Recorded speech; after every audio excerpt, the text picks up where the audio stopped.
ultimately, Your Honor, is we're in a position where we're in a process that this judge has created. It is not prejudging that relief will be available in the grand scheme of things under Rule 41G or under the Fourth Amendment. It is an initial moment of use of equitable powers to allow the parties to... It seems to me the entire premise of the exercise of this extraordinary kind of jurisdiction would be that the seizure itself is unlawful.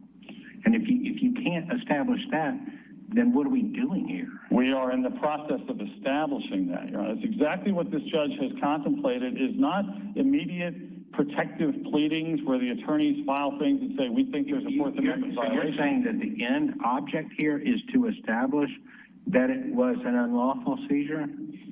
From our perspective, and we have good reason to think that there's now evidence of unlawful seizure by way of this being a general warrant, by way of this being something that violates the Presidential Record Act, possibly having... But you didn't establish that it was a general warrant. But, Your Honor, the point is, how could we establish these things without even having access to the documents at first? We're talking about a moment in time where Judge Cannon acted with limited discretion, with a limited use of obviously a limited power, to establish a process where we could fully explore it instead of filing unbased motions claiming constitutional violations. I've not understood that to be the purpose, even the purpose that you all have articulated. You've asked for a special master to review the documents for privilege. That doesn't sound like an attempt to demonstrate that the seizure was unlawful.